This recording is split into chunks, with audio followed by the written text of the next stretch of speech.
नाथ जी थे जो गुरु गोरखनाथ जी के चेले बताए जाते हैं। बताया जाता है कि अलूबाब जी की माता का नाम आशाबाई था और पिता का नाम हेमराज जी था। संवत 1638 में उन्होंने जीवित समाधि ले ली। ये मंदिर है जो आज से करीब सैकड़ों 100 साल के आसपास पुराना मंदिर है और एक तरह से समाधि स्थल है अलूबाब जी का, जो हमारे गांव से ताल्लुकात रखते थे। लोगों की आस्था दिन प्रतिदिन बढ़ती गई, इसी का नतीजा है कि आज इतना भव्य मंदिर आपके सामने है। आज से 10 साल पहले मुझे याद है छोटा सा मंदिर हुआ करता था ये, और जो भी भक्तजन यहाँ पे आए उनका मनोकामना पूरी हुई।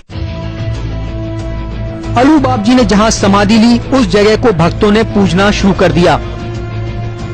किसी समय यह एक छोटा मंदिर हुआ करता था, लेकिन आज यहाँ ग्रामवासियों और यहाँ दूर दराज से आने वाले श्रद्धालुओं की दान राशि से विशाल मंदिर बन चुका है। कहते हैं एक बार गांव में भयंकर बाढ़ आई थी, पूरा गांव बाढ़ के पानी में डूब गया था, लेकिन अलूबाब जी की समाधि की पैड़ियों तक पानी नहीं चढ़ पाया था, जिसके बाद लोगों में अलूबाब जी की समाधि को लेकर श्रद्धा और बढ़ गई। हालांकि कुछ वर्षों तक अलूबाब जी के मंदिर का निर्माण कार्य रुका रहा, लेकिन फिर गांव वालों ने मिलकर चंदा इकट्ठा किया और मंदिर का धीरे धीरे निर्माण करवाया। उधर धीरे धीरे गांव की जनसंख्या बढ़ी और इसका विकास हुआ। इस तरह से कई बरस तक चंदा इकट्ठा करते करते भव्य मंदिर का निर्माण हुआ। धीरे धीरे मंदिर की ख्याति आसपास के इलाके में फैलती गई। लोग दूर दराज से बाबा की समाधि के दर्शन के लिए मंदिर में आने लगे। भक्तों में बाबा की कितनी श्रद्धा है, आइए आप खुद ही सुन लीजिए। आइए हम एक और श्रद्धालु से जानना चाहते हैं मंदिर की क्या आस्था है, क्या इनके साथ हुआ, या बताएं। यहाँ पे जो भी आस्था से आते हैं उसका सब इलाज परमानेंट होता है। मैं भी करीब साल भर से मेरे चेहरे पे मुझसे हो गए थे, काफी इलाज करवाया, डॉक्टरों के पास थक गया इलाज करा के। हमारे कुचामन के समाज सेवी श्याम सुंदर जी मंत्री ने हमको इस मंदिर की जानकारी दी। उनकी जानकारी सुन के पहले वो मेरे को भी ऐसा लगा कि ये कोई ऐसे ही कह रहे। जब मैं यहाँ आया तो साक्षात देखा, मैंने एक फेरी दी, एक फेरी के बाद में दूसरी और दी, तीसरी दी। कंटिन्यू 7 सोमवार को मैंने यहाँ फेरी लगाई और 7वें सोमवार के बाद मेरे अपने आप ही रात को मैं सोया हुआ था, सुबह उठा तो मेरे मुंह में चेहरे के मुंह गायब थे। हम जब से जन्म लिया है तब तक यहाँ पे इस गांव में रहे हैं और आगे भी इस गांव में जब तक रहेंगे तब तक कोई डबल मंजिल नहीं बनाएंगे हम। और हमारी सोच जो परंपराएं चली आ रही उनमें ही है, जो परंपराएं हमारे अलूबाब जी ने विकसित की है उन पे हम चलेंगे। इस गांव में करीब 500 मकान हैं, पर किसी भी मकान पर डबल मंजिल नहीं बनी हुई है और ना ही कोई शख्स डबल मंजिल बनाता है। और कोई भी शख्स अगर डबल मंजिल बनाता है तो उसे किसी न किसी समस्या का सामना करना पड़ता है या उसके साथ कुछ अनहोनी हो जाती है। इसलिए सदियों से इस गांव में डबल मंजिल मकान नहीं बनाए गए।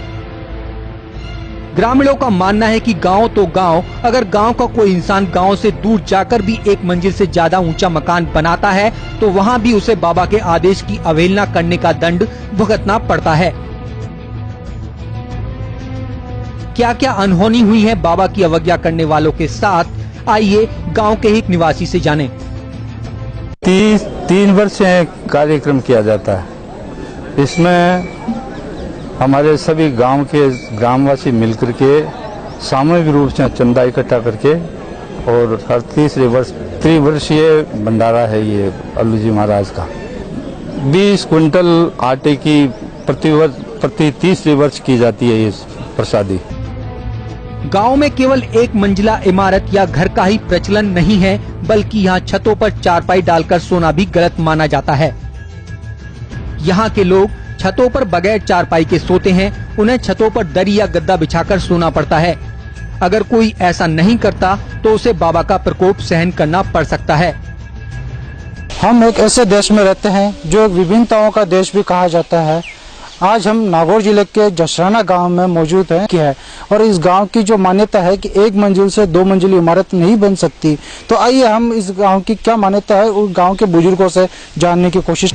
जिस गांव में सब मान्यता है कि एक मंजिल से 2 मंजिली इमारत नहीं बनती है, तो इस चीज की क्या मान्यता है?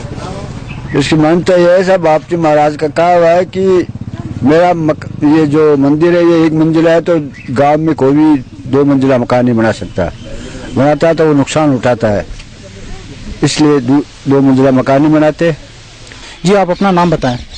मेरा नाम सोनलाल है। वैसे क्या मान्यता है, क्या खासियत है जिस गांव में एक मंजिल से दो मंजिल इमारत नहीं बन सकती? इमारत 2 मंजिली आज तक तो हमने तो सुनी नहीं है। जब से ये समाधि इन्होंने ली है उसके बाद में आसपास के हमारे गांव के डबल मंजिले बनते हैं, लेकिन हमारे गांव में नहीं बनती है और बनाने की कोशिश करता है तो वो विफल हो जाती है। ऐसी क्या कारण रही है जो अगर कोई बंदा 2 मंजिल इमारत बनाना चाहता है और वो बना लिया, उसके साथ ऐसी क्या अनहोनी हुई हो? देखिए, हमारे इस महाराज के साथ, अलूजी महाराज के साथ आने वाले जो 4 जातियां थी, उन 4 जातियों में पोड, बलई, खाती और नाई, इन्होंने हम उनके साथ जो आए हमारे गांव से थोड़े दूर रहते हैं, रामा गांव में, उन्होंने माले बना लिए थे डबल मंजिला। जहाँ कहीं भी गए वो आराम से नहीं रहे, जहाँ कहीं भी गए उनको कहा कि अब बाबा का ये वरदान है कि तुम माली अपने तुड़वा दो। माली उन्होंने तुड़वाए हैं और तुड़वाने के बाद में वो सही रूप में आज स्वस्थ है।